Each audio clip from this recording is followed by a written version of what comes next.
Hello friends, welcome to Kumari தெண்டல். இன்றைக்கி நம்ம கிச்சனில் என்ன பார்க்க போகிறோன்னா ரொம்ப சூப்பராக மீன் ஃப்ரை எப்படி பண்ணுறதுன்னு பார்க்க போகிறோம். அதுக்கு முன்னாடி நீங்கள் இன்னும் நம்ம சேனலை சப்ஸ்கிரைப் பண்ணலைன்னா குமரி தெண்டல் சேனலை சப்ஸ்கிரைப் பண்ணிக்கோங்க. மறக்காமல் பக்கத்தில் இருக்கிற பெல் ஐக்கானையும் கிளிக் பண்ணிக்கோங்க. வாங்க இப்போ இந்த ஃபிஷ் ஃப்ரை எப்படி ரெடி பண்ணுறதுன்னு பார்க்கலாம். இது ரெடி பண்ணுறதுக்கு நான் 1 kg அளவுக்கு வெலை மீன் எடுத்துகிட்ருக்கிறேன். இதை நல்லா க்ளீன் பண்ணிவிட்டு இது மேலே இந்த மாதிரி கோடு போட்டு வச்சுக்கோங்க. இப்போ இது இருக்கட்டும். இதுக்கு ஒரு மசாலா அரைக்கிறதுக்காக மிக்ஸி ஜாரில் 15 மாதிரி சின்ன வெங்காயம் எடுத்துக்கோங்க.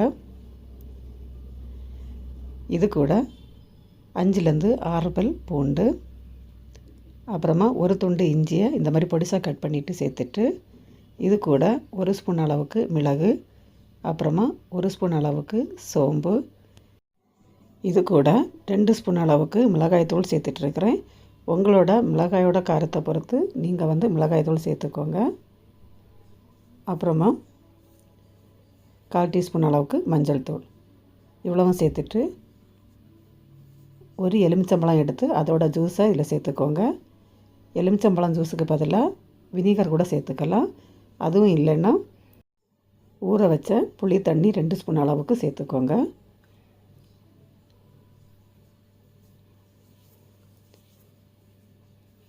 லெமன் ஜூஸ் சேர்த்ததுக்கப்புறமா இதுக்கு தேவையான அளவு உப்பை இப்போ சேர்த்துடலாம். சேர்த்துட்டு 2 ஸ்பூன் அளவுக்கு எண்ணெய் சேர்த்துக்கோங்க. எந்த எண்ணெயாக இருந்தாலும் பரவாயில்ல. இது கூட கொஞ்சமாக கருவேப்பிலை சேர்த்துட்டு கொஞ்சமாக தண்ணி சேர்த்து இது நல்ல பேஸ்ட்டு மாதிரி அரைச்சி எடுக்கணும். இப்போ இதை பேஸ்ட்டு மாதிரி அரைச்சி எடுத்துக்கோங்க. பாருங்கள், இந்த மாதிரி. இப்போ இந்த அரைச்ச விழுதை இந்த மீன் மேலே சேர்த்துடலாம்.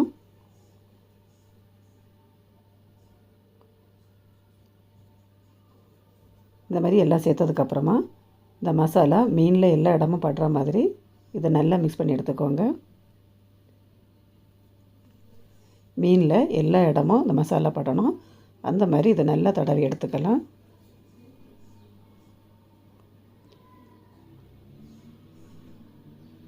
இப்போ நான் எல்லா மீன்லேயும் மசாலா நல்லா தடவி எடுத்துக்கிட்டேன். இப்போ இதை ஒரு அரை மணி நேரம் அப்படியே ஊற விடலாம். மீன் மசாலாவில் நல்லா ஊறி வரட்டும். இப்போ அரை மணி நேரம் ஆனதுக்கப்புறமா ஒரு கடாயில் கொஞ்சமாக எண்ணெய் சேர்த்துட்டு எண்ணெய் நல்லா சூடாகி வந்ததுக்கப்புறமா இதில் மீனை சேர்த்து நம்ம ஃப்ரை பண்ணி எடுக்கணும். ஃப்ளேம் மீடியம் ஃப்ளேமில் இருக்கணும். ரொம்ப ஸ்லோவாகவும் இருக்கக்கூடாது, ரொம்ப ஹையாகவும் வைக்காமல் மீடியம் ஃப்ளேமில் வச்சு இதை ஃப்ரை பண்ணி எடுக்கணும். இப்போ ஒரு பக்கம் இந்த மாதிரி நல்லா வெந்ததுக்கப்புறமா இதை திருப்பி போட்டு வேக வைக்கலாம்.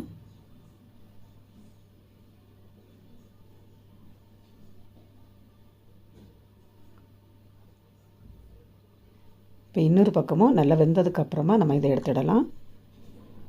பாருங்கள், இன்னொரு பக்கமும் நல்லா வெந்து வந்துட்டு இருக்குது. இப்போ இது நமக்கு ரெடி ஆகிடுச்சு. இதை எடுத்துடலாம்.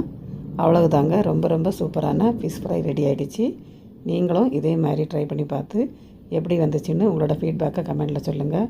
மீண்டும் இன்னொரு ரெசிபியோடு உங்களை சந்திக்கிறேன். நன்றி, வணக்கம்.